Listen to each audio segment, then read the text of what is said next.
Oi, boa tarde para você que está nos acompanhando no 90,9 na My News VIP FM.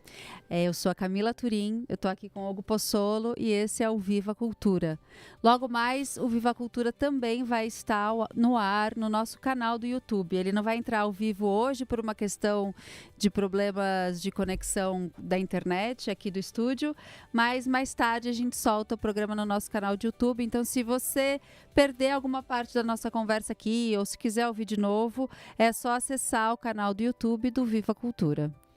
Aqui quem fala é o Hugo Pozzolo, essa voz muito reconhecível, não feita para o rádio, mas aqui disposta a conversar com vocês sobre arte, cultura, cinema, música, show, exposições, literatura. A gente tem falado muito de teatro aqui, porque somos atriz, ator, diretores, diretoras, dramaturgos, e hoje não temos aqui o nosso parceiro de bancada, Henrique Streuter. Foi aniversário do Henrique Streuter essa semana, parabéns, Rapão! Mas enfim, ele nos abandonou e hoje estamos só eu e o Hugo aqui. A gente está prometendo falar de tudo, mas a verdade é que a gente tem falado bastante ultimamente de teatro, porque é onde a gente está em casa. E como em casa de ferreiro, espeta de pau, a gente não falou muito da gente, a gente só entrevistou, porque a gente teve a honra e o privilégio de ter convidados maravilhosos. Conversamos nos programas anteriores com o Antônio Fagundes, com a Grace Janucas, com a Letícia Canavalli, com a Cacá Manica, com a Julianina. Hoje a gente tem uma convidada mais que especial que está chegando para conversar com a gente ao vivo aqui do estúdio mesmo. Mas eu queria começar falando do Hugo, porque o Hugo ele está comemorando 35 anos de carreira e ele está em cartaz com o espetáculo solo O Idiota Convicto, lá no Espaço Parlapatões, todos os sábados às 10 da noite. E eu queria que você comentasse um pouquinho como se constrói uma carreira tão longeva. Bom, primeiro agradecer que você falou 35 anos de carreira, são 45. 45, desculpa. Mas também 45 eu comecei com 9 anos de idade. Não, brincadeira, comecei com 18 anos. Não, é porque também tem as comemorações do Parlapatões, né, que é o grupo fundado pelo Hugo Pozzolo, do qual também faço parte, o Napão também faz parte, que é um grupo extremamente longevo e que tem um teatro próprio, né? Tem o Espaço Parlapatões na Praça Roosevelt, que o Espaço Parlapatões tem quantos anos? 20 anos. As datas são redondas, né? 45 eu de profissão, agora.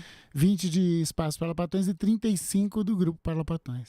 Então, eu tenho visto bastante material falando desses 35 anos de grupo, e aí você estreou um solo comemorativo de 45 anos de carreira, isso mesmo, é mais do que eu tenho de idade, você tem de carreira.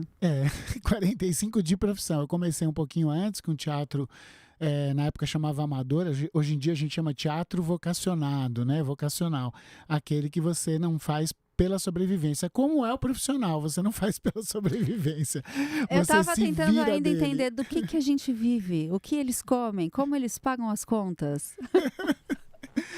Mas eu comecei meu primeiro trabalho, eu estava no 2º ano de faculdade, fui chamado a fazer um trabalho profissional, já na área da palhaçaria, sem ter feito palhaços em curso de palhaço, que depois eu fiz a escola de circo.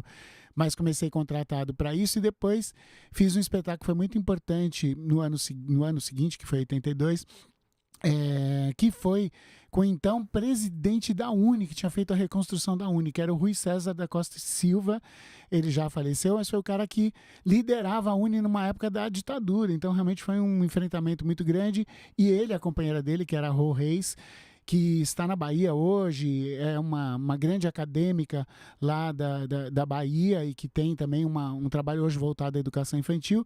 E a Rô Reis dirigiu esse espetáculo, que era um espetáculo sem palavras, totalmente visual, e eu estreiei profissionalmente lá com uma série de colegas, então, que estão aí hoje na batalha e na luta. Então é muito legal poder falar disso nesse momento.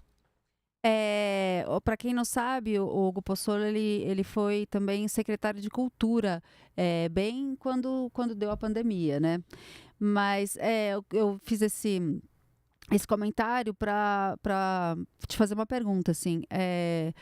Para você, o teatro, então, teve sempre uma ligação, o teatro e o fazer artístico teve sempre uma ligação política? O tempo todo. Eu acho que desde o primeiro momento que eu comecei sempre eu tive o foco nessa discussão. Eu acho que toda arte é política de uma maneira ou de outra. O que me preocupa é que a gente não faça arte de um ponto de vista panfletário, né? Ou que aponte o dedo na cara do público pedindo que o público tome uma posição. Eu acho que o mais legal é você levantar questões. Aliás, questões que eu também tenho. Esse próprio espetáculo Idiota Convicto, ele mistura um pouco esse deboche, essa graça, o humor, em cima de pessoas que supostamente a gente pode chamar de idiotas, mas eu me volto como o primeiro idiota da peça. Então eu coloco questionamentos sobre mim mesmo e sobre as minhas contradições. Às vezes você acredita que você tem uma postura X e defende essa postura e, na verdade, você reproduz uma série de pensamentos que são pensamentos conservadores, retrógrados, e nos quais eu me observando falo, nossa, eu sou ridículo, eu fiz isso, eu defendo tal coisa, mas eu fiz tal coisa, que é a contradição. Então, colocar isso e levantar essas perguntas para um público é perfeito, é maravilhoso.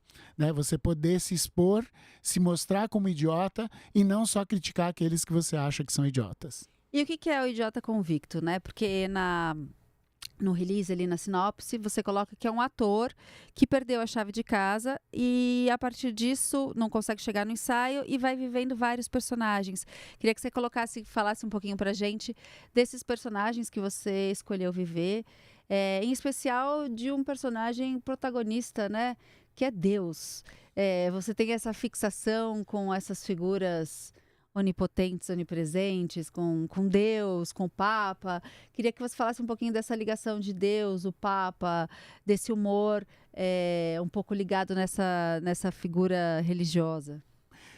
Eu acho que mais do que criticar a religião, em geral a gente critica quem manipula a religião e a fé dos outros. Então, a minha preocupação não é exatamente criticar Deus em si, mas quem manipula a fé das pessoas que acreditam em Deus ou em qualquer outro tipo de deuses, em qualquer mitologia, em qualquer religião, mas a forma como manipula-se essas pessoas e a fé das pessoas. Manipula-se para ganhar dinheiro, para ganhar poder político, manipula-se para poder ter conquistas sexuais e amorosas, né? Então, a manipulação ela é um jogo de poder que os seres humanos desenvolvem, e aí eu faço brincadeira com isso. Então, eu brinco com essa figura de Deus, que é um texto da Maíra Dvorek e da Ana Sagesi, fizeram especialmente para mim. Todos os textos dessa peça, esses quadros, são de dramaturgas e dramaturgos que fizeram textos.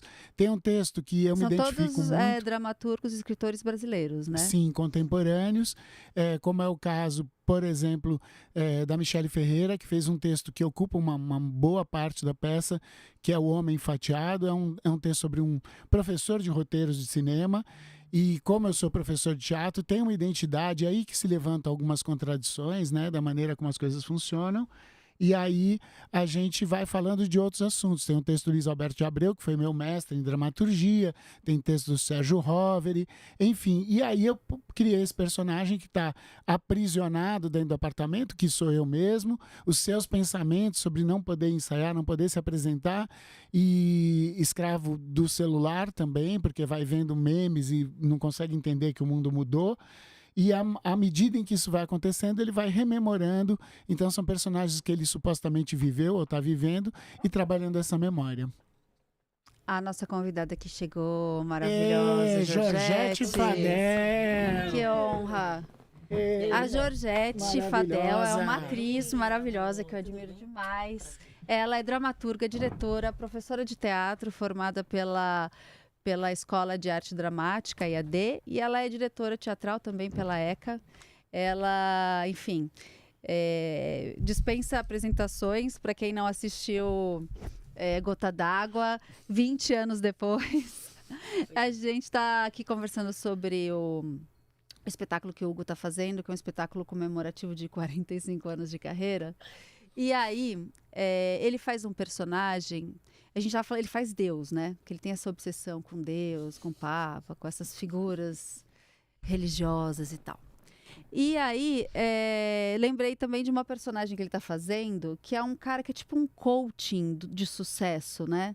Que é uma reinvenção dessa coisa religiosa, que é a religião de a religião do coaching, que te ensina a fazer sucesso, a vencer na vida, né? Como que é isso? Curiosamente, esse personagem surge a partir da observação de pastores.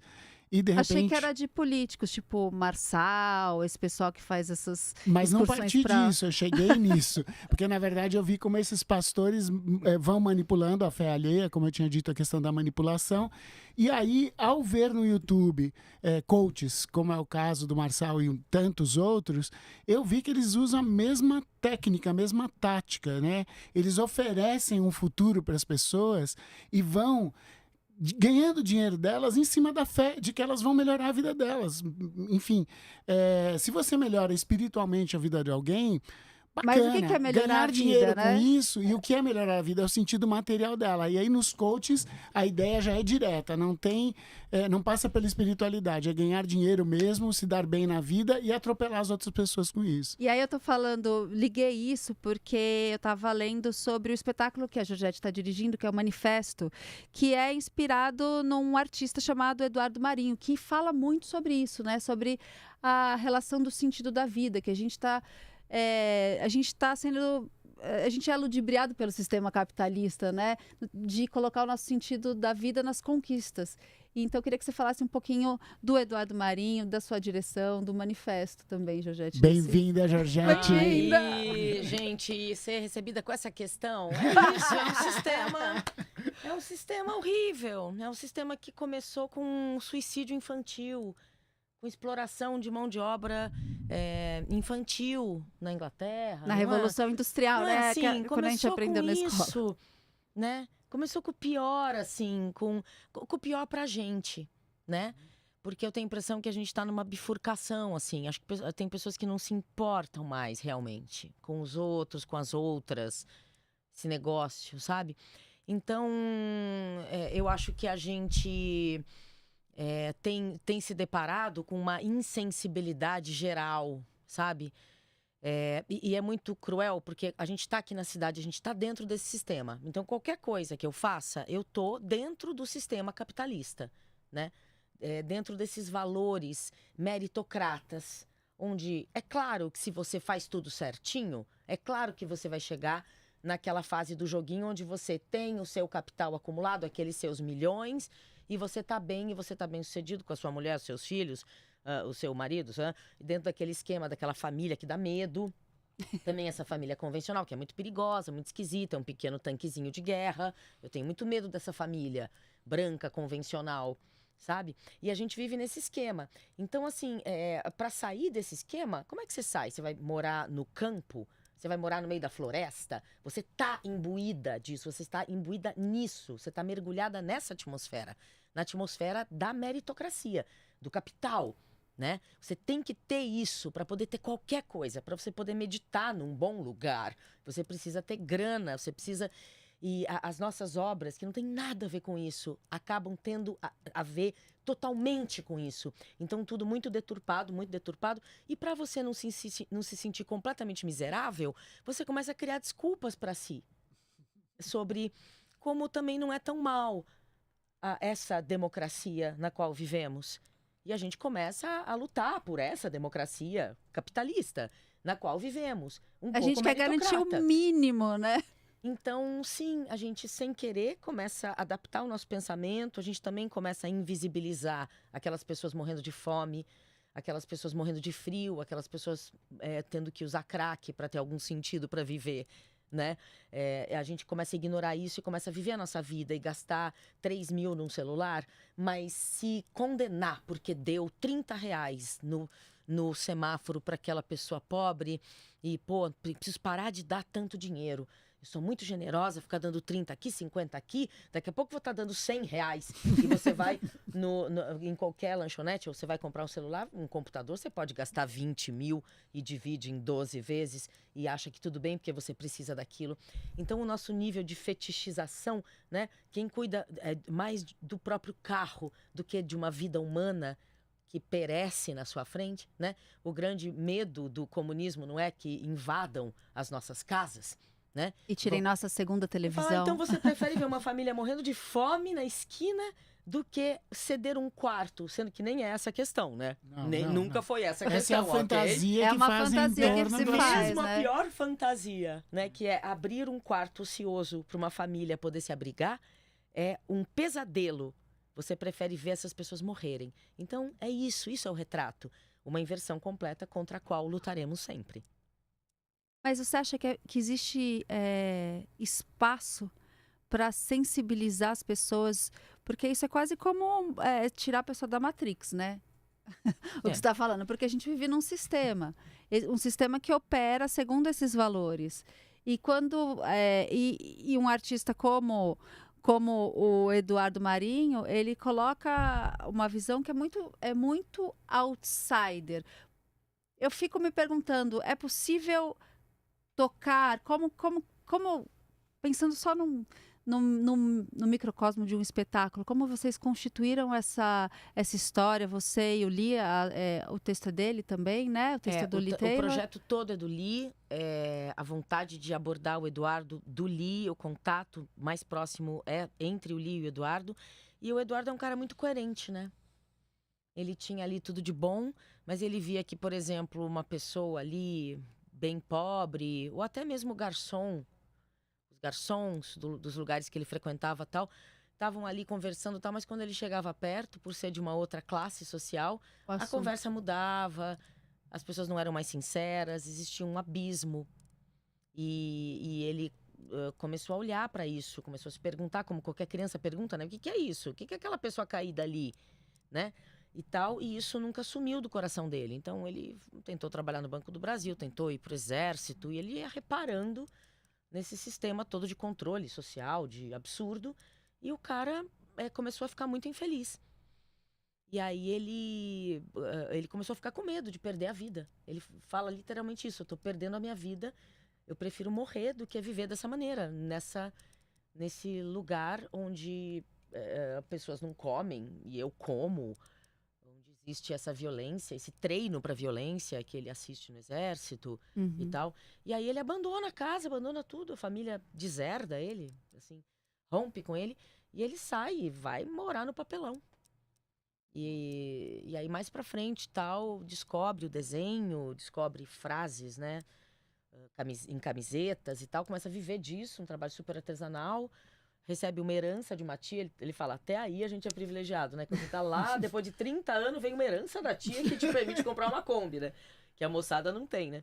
E aí o que acontece é que ele, por fazer um trânsito de classes, por ter pertencido a uma classe e ir para outra, ele consegue dialogar. Por migrar racionalmente, voluntariamente, aí ele consegue filosofar sobre a coisa, ele consegue ver com muita clareza. Porque ele não está submetido à fome porque ele foi pressionado a isso.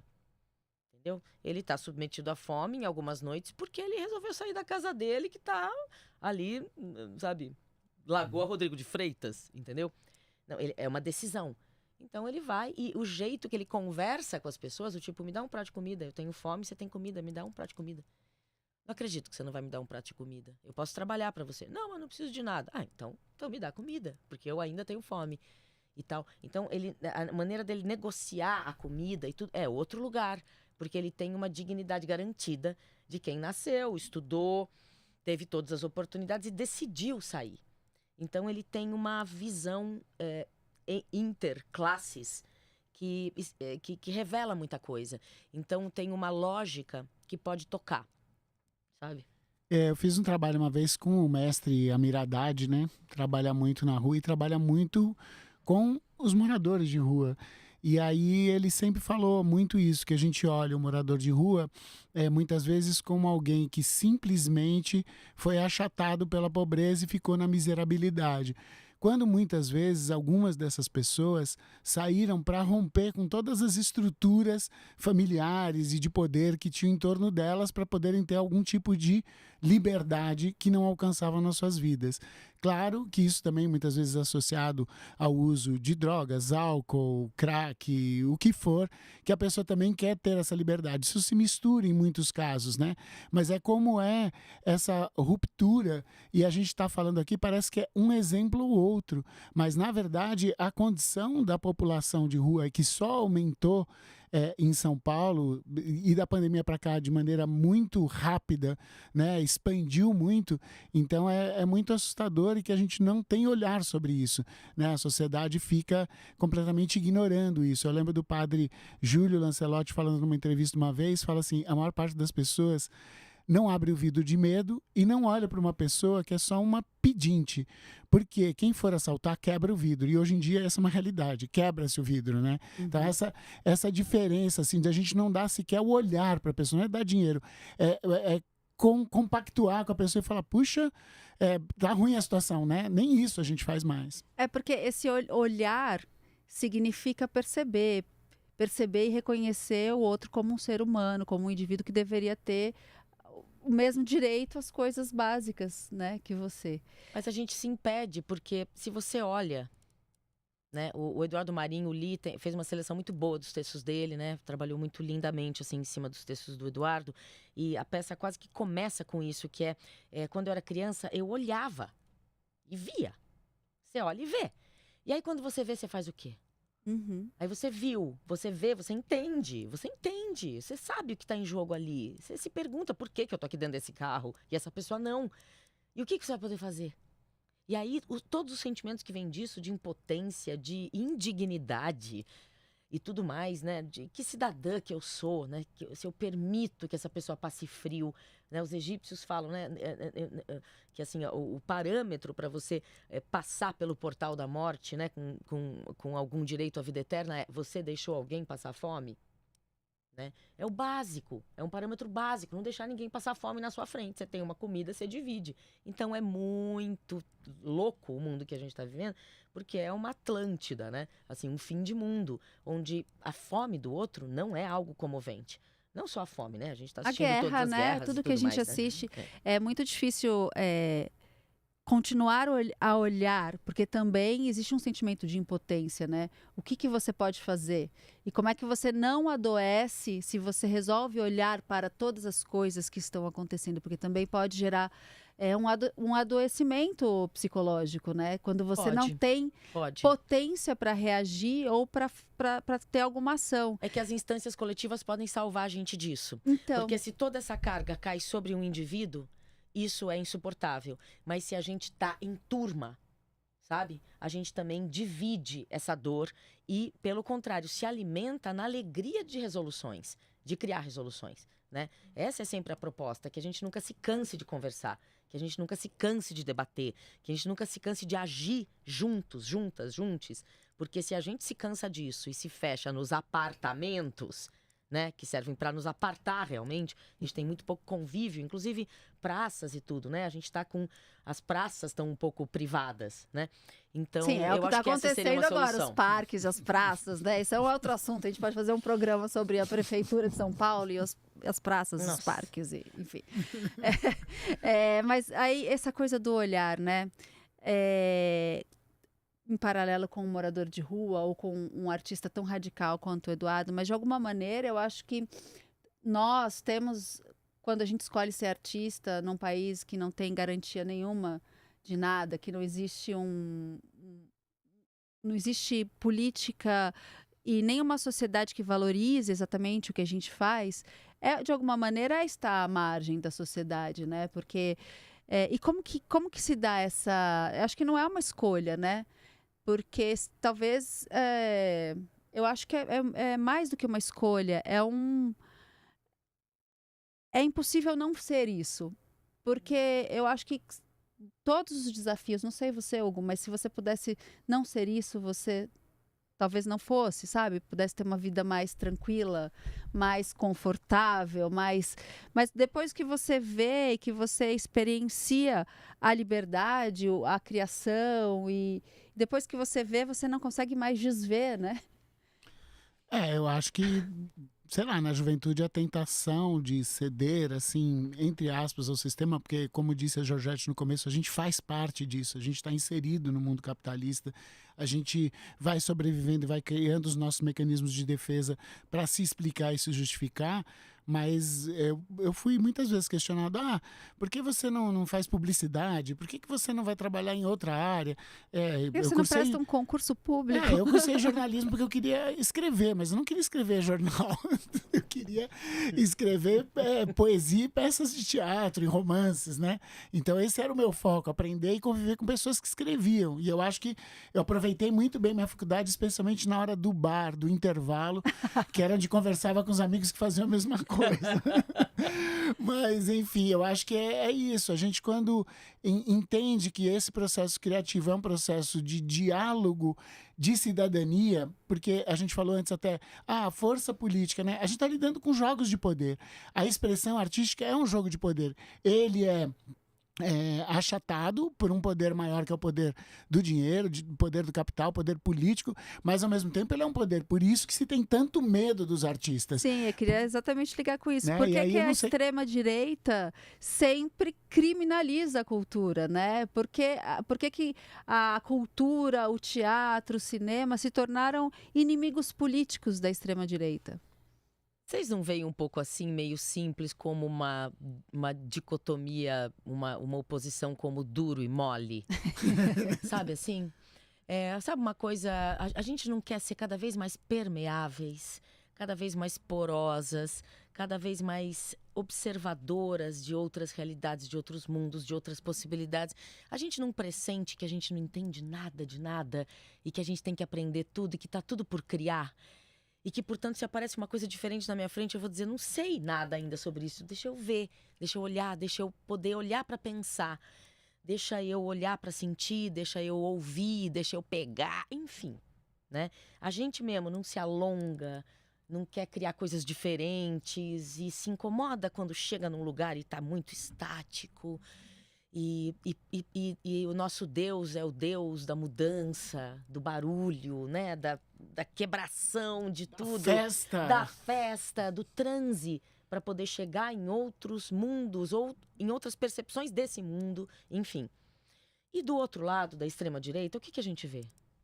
A gente vê muitas certezas. A gente vê a certeza do que é homem, do que é mulher, do que é bom, do que é ruim, do que é certo, do que é errado, dos contornos dos países, a não ser que seja para expandir os países, né? É tudo fronteiriço, é tudo duro e se quer ficar cada vez mais duro, inclusive o enrijecimento dos corpos mesmo, né?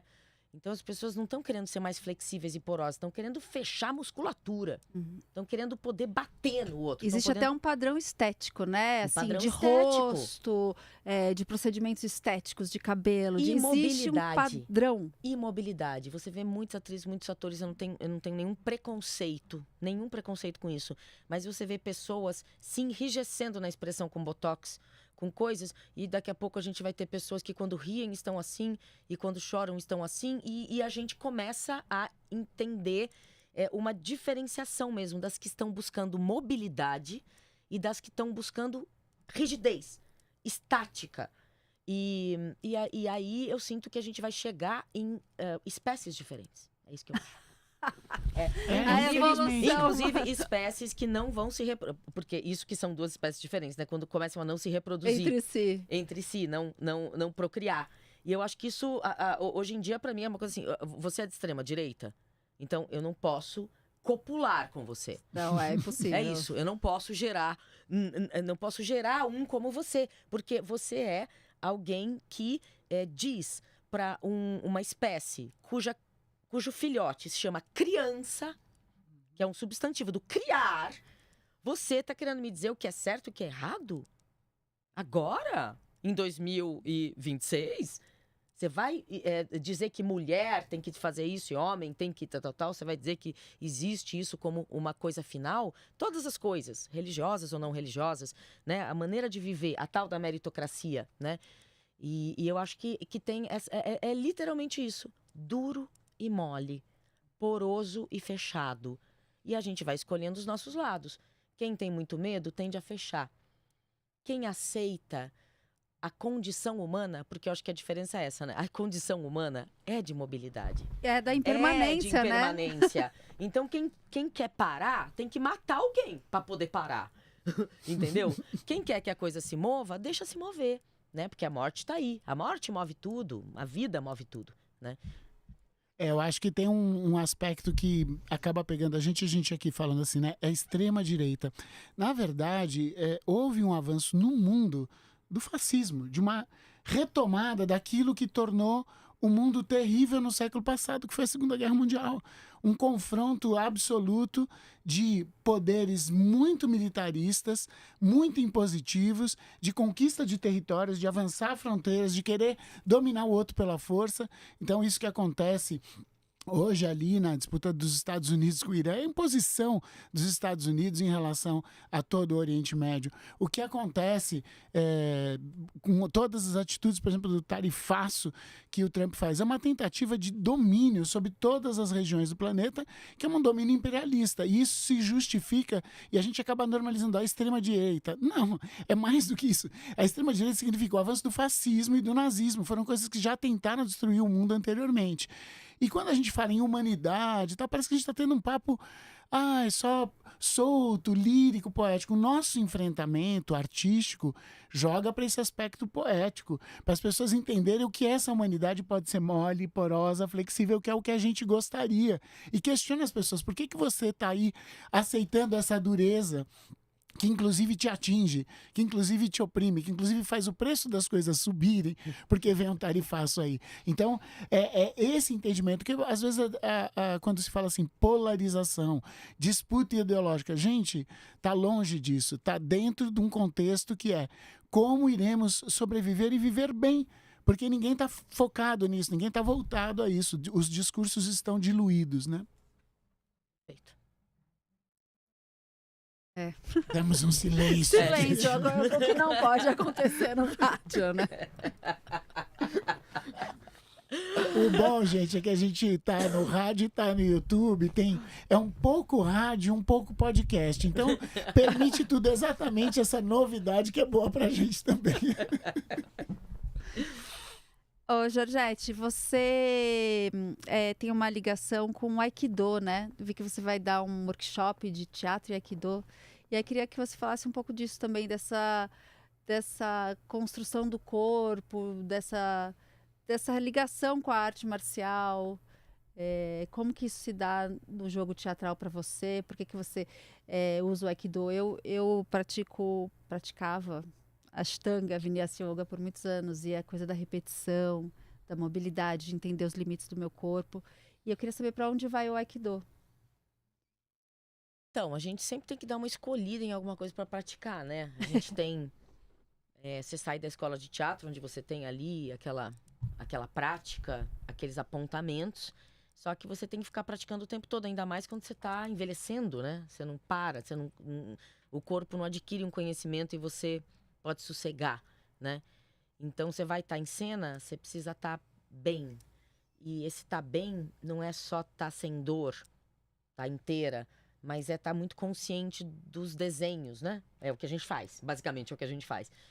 Então, o Aikido, ele tem esse vocabulário, né? Ele tem esses katas que organizam o corpo e trabalham não só com o corpo físico, mas com o corpo energético, que acho que pra gente é importante, né? Você não se conter no corpo físico, mas entender o corpo como um corpo que abarca o público, abarca o teatro, dialoga com luz, com som, né? Essa história da permeabilidade, mais do que isso, da expansão de uma certa matéria sutil, né? Etérica, não sei. Então o Aikido trabalha com esse Ki, né? Que para os japoneses e chineses é uma coisa oi, né? Tipo, oi, tudo bem? Ki. Então a gente até tem que ter dedos para explicar porque existe e tal, e eles falam disso naturalmente, dentro do corpo, fora do corpo. E o Aikido tem então esses atributos, assim como toda arte marcial, que é um conhecimento do corpo, conhecimento do espaço, para saber onde se localizar em relação ao outro, para poder realizar o que se tem que realizar. Tem alguma coisa de impecabilidade, porque tem a morte em jogo. Então, por isso que eu gosto de arte marcial, porque você tem que estar muito atenta. Então, essa atenção, essa escuta, essa percepção do outro no sentido mais global tem muito a ver com contracena. Tudo a ver com contracena. No sentido mais apolíneo. Aí, quando você está no teatro, aí tudo se bagunça, mas se bagunça a partir de um certo eixo que está conhecido, né? Então, para mim, mexe com tudo. Tem uma circularidade, assim, um conhecimento dessa natureza espiralada do corpo, sabe? Então, são muitos atributos. Movimentação de perna, base, circulação de energia, relaxamento. É força com relaxamento muscular. Então, tem muitos conceitos ali que dão um nó na cabeça e que fazem você estar em cena um pouco mais ligada. Quem quiser estudar com a Georgette, ela vai dar esse curso de Aikido no Inbox Cultural. É só procurar pelo site da Inbox que você consegue se inscrever e fazer o curso lá. Começa amanhã, hein, gente? Amanhã de manhã, Amanhã, vambora. então Corre, corre. gente. E aí entrar em outro assunto, que é a peça que você está como atriz, dirigida pelo Felipe Hirsch, né? Orquestra Fantasma, né? Com PH o Fantasma, a orquestra tem uns acentos ali. Então, para quem está ouvindo, imagine um jeito diferente de escrever Orquestra Fantasma, e esse jeito diferente tem uma diferença, porque a peça é de uma orquestra que não está lá, e ela vive dos sons e das memórias. Que memórias são essas e do que trata esse espetáculo, Georgette? Bom, a cabeça do nosso Hirsch é uma cabeça bem louca, né? Então, a proposta dele foi essa proposta de uma Radiohead mesmo, sabe? A ideia de rádio e a ideia de cabeça. E a ideia de Orquestra Fantasma como um crânio fantasma. Eu costumo chamar de rádio capacete. Rádio capacete. Quando a vida, sabe, você ouve uma música, ela fica tocando e repetindo na rádio capacete. Exatamente. É a sua cabeça tocando uma música. Exatamente, que é a nossa mente insaciável, incessante. Então, o espetáculo é uma paulada de muitos sons, muitas referências. O Felipe é muito erudito na questão musical, muito pesquisador da questão musical. Então, cada chiado ali é feito de uma coisa, de um lugar do mundo. E a gente foi trazendo nesse espetáculo coisas muito pessoais também. Justamente porque ele ficou interessado em como funciona a nossa cabeça. Então, a gente fez muitos exercícios de tentar entender se a gente pensa em imagem, pensa em soquinho, pensa em português. Como que a gente pensa? Se a gente pensa em bloco. E como que você pensa? De muitas maneiras. De muitas maneiras. Em imagens cortadas, rasgadas, em palavras desconexas, em looping, muito looping, né? Muita frase gaga. Meu pensamento é muito gago.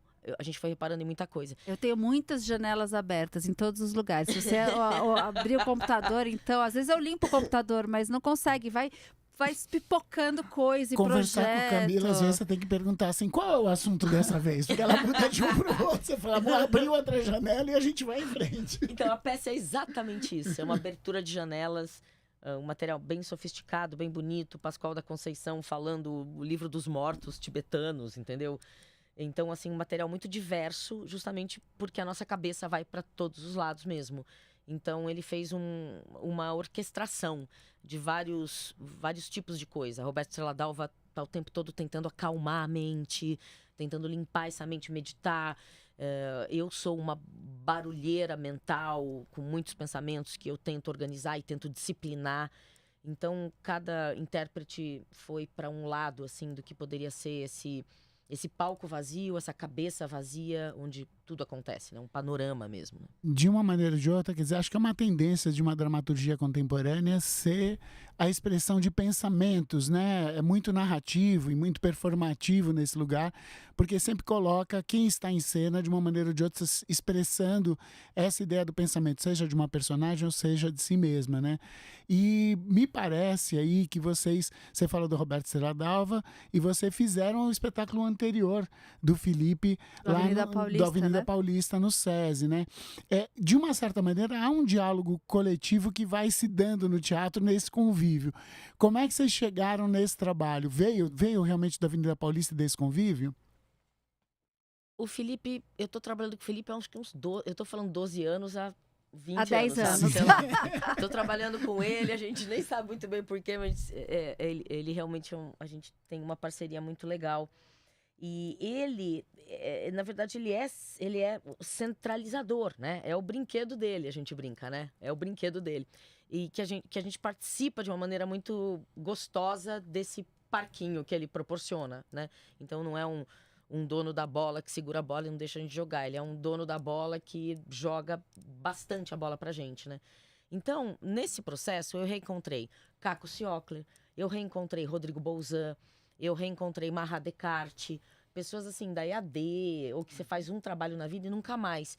E o Felipe, assim, eu conheci a Júlia Lemertz, eu conheci o Caio Blá, eu conheci um pessoal também lá, Rio de Janeiro, sabe, às vezes mais da televisão e do cinema, que eu nunca teria contato, e pude ter contato com essas pessoas. E a Roberta, Núcleo Bartolomeu de Depoimentos, que eu participei quase da fundação, assim, eu dirigi a primeira peça do Núcleo, e reencontrar ela fora das companhias, fora da Companhia São Jorge, fora do Núcleo Bartolomeu, é um outro lugar.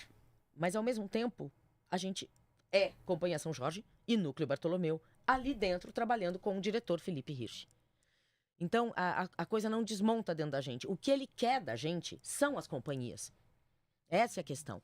Ele quer da gente a nossa formação dentro das companhias, que é de disponibilidade, que é de um olhar para todo mundo, que é de se interessar pelo todo do trabalho, pelo filosófico do trabalho, e não por um fazer, só um fazer sem os outros corpos desse fazer, mas... Então, a gente sente que a gente está lá carregando esses estandartes, né? Então, mesmo esse diretor, que é um diretor que ele também é um diretor de companhia, ele tinha Sutil, passou a ter Ultralíricos, mas tudo muito móvel, né? Então, se ele não quer te chamar para o próximo trabalho, ele não te chama para o próximo trabalho. Não tem como a gente, aquela história, se é da companhia, meu amor, vou ter que inventar uma personagem. Ai, meu Deus do céu, vou ter que enfiar o Hugo no trabalho. Entendeu? Por quê? Porque ele não é 35 anos de palapatões. Eu bem sei que a minha dramaturgia já é feita em função de cada um do grupo. O Felipe não tem isso. Felipe ali, você tá sobrando, você sobrou. Porque ele é muito claro nisso que ele tá fazendo uma obra. Né? Se isso aqui não pertence a esse sistema dessa obra, isso simplesmente não pertence.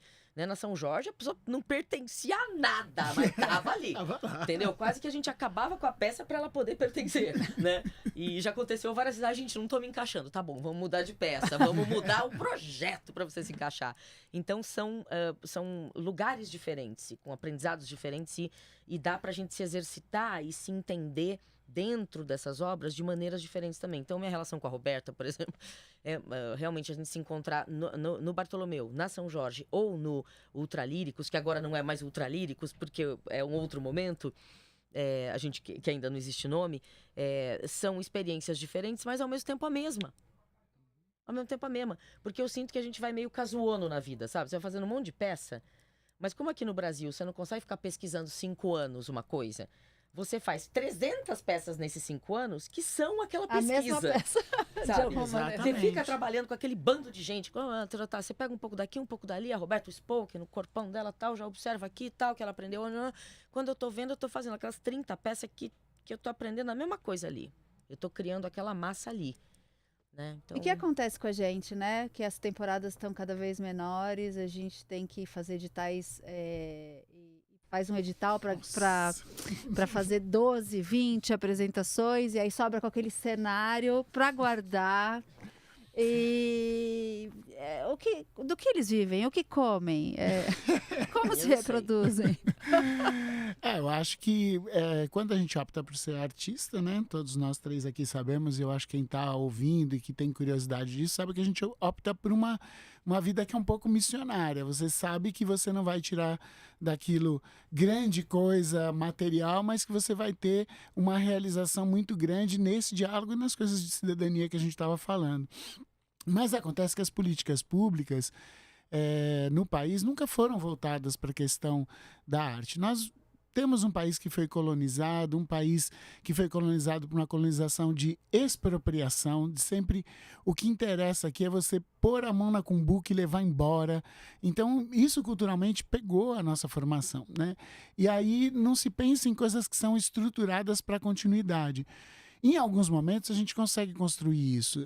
Acho que a Georgette é de uma geração um pouquinho mais à frente, mas que juntos a gente conseguiu estabelecer, por exemplo, a cidade de São Paulo, um programa, uma lei que não é de governo, é uma lei que tem que ser seguida por todos os governos, que é a Lei de Fomento Do ao qual teatro. você participou também da redação, né, Hugo? O Hugo Sim, foi uma das eu fui um pessoas dos que participou. redatores da lei. Éramos 3 redatores atendendo a assembleias. A gente discutiu muito o que seria essa lei e ela vingou ali no início dos anos 2000 e ela produziu muito para o teatro na cidade de São Paulo porque ela era voltada única e exclusivamente para grupos com pesquisa e trabalho continuado. Para que se desse continuidade em trabalhos, isso proporcionou muitos grupos avançarem nas suas pesquisas, a terem sedes onde se apresentaram e cumpriam um dever que deveria ser, por exemplo, do município, em ter muitos espaços culturais. Quando esse recurso vai para os grupos acabam criando espaços, que são espaços privados, mas coletivos, e voltados a atender a população. Portanto, é uma maneira de lidar com o recurso público, de atender aquilo que o poder público não dá conta.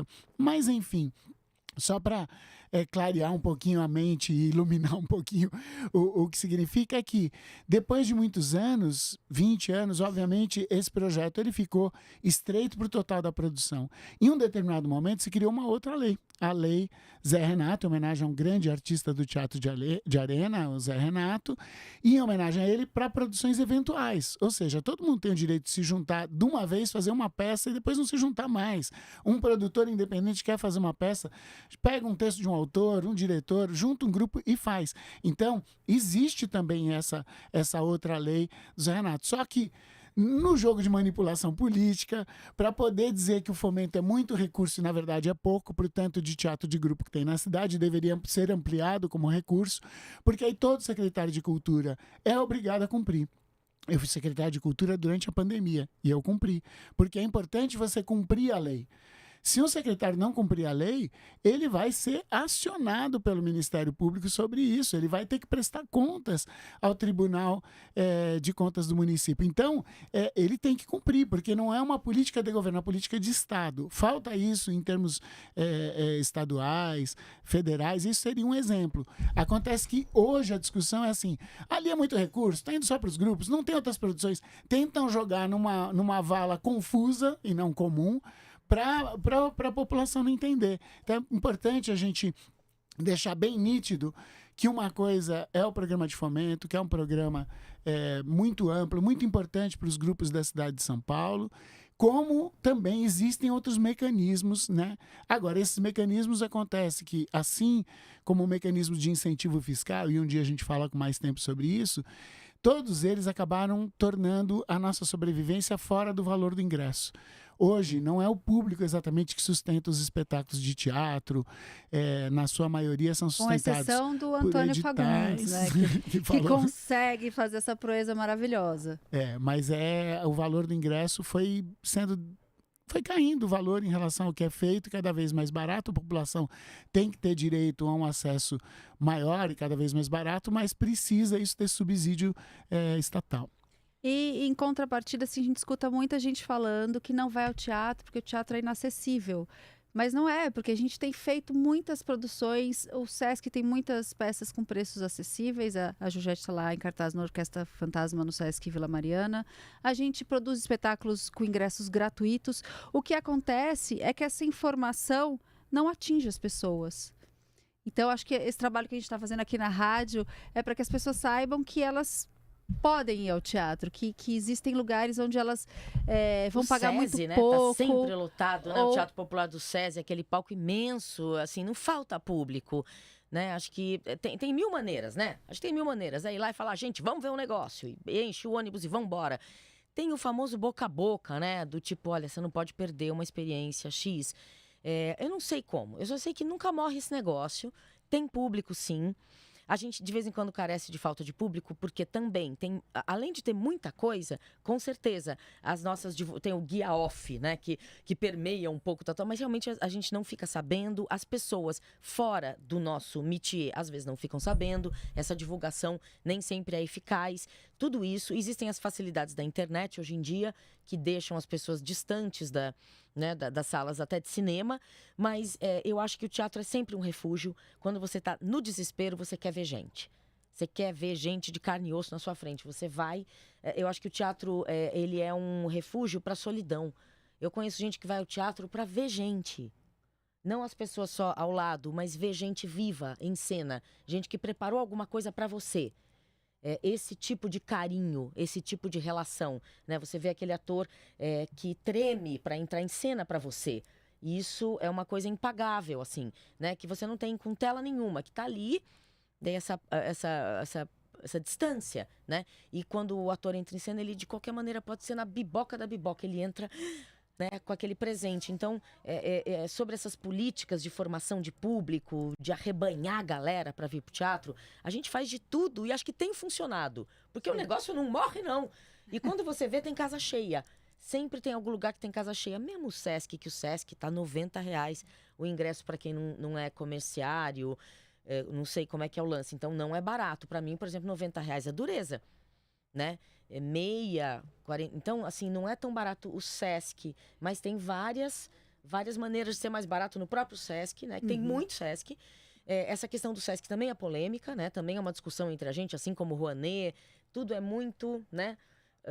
Tudo é muito complexo. É sempre aquele yin yang. A coisa é boa, mas tem que tomar bastante cuidado para que não vire, né, o todo. Para que não vire o todo. Né? O fomento é maravilhoso? Sim, precisamos de cuidado para que não vire o todo, porque não é o todo.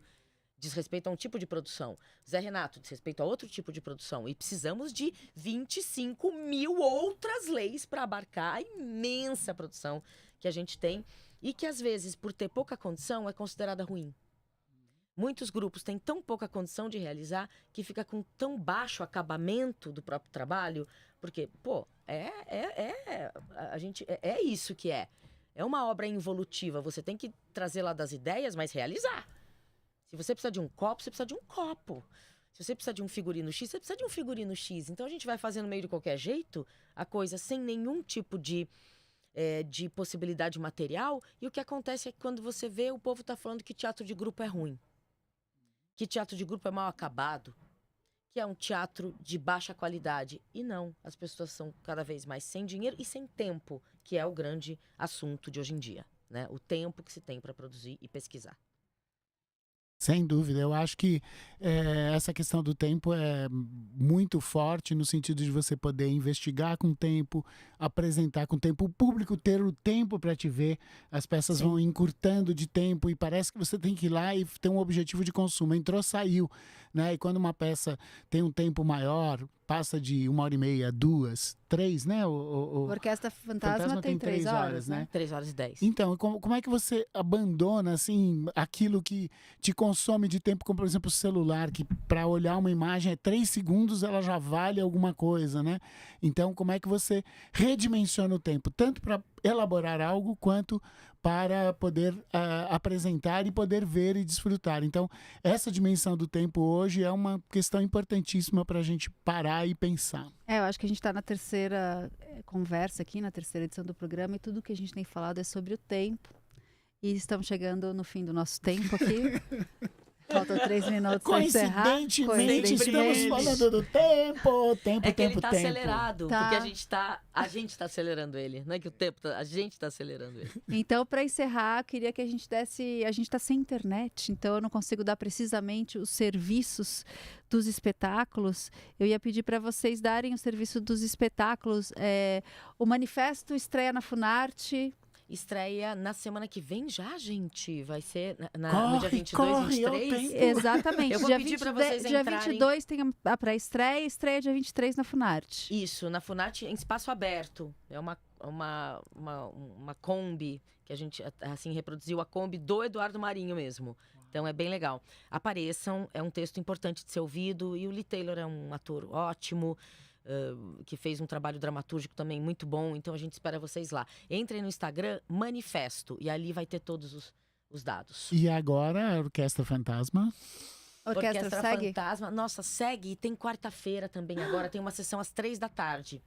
Entrem no Sesc Vila Mariana, porque eu tenho medo de dar informação errada aqui. Porque tem uma quarta que é 3h, uma quarta que é 8h. Então, precisa ficar ligado. Entra no Sesc Vila Mariana e dá uma olhada. Mas vai abrir agora, são 2 quartas-feiras com horários e de quinta a domingo também.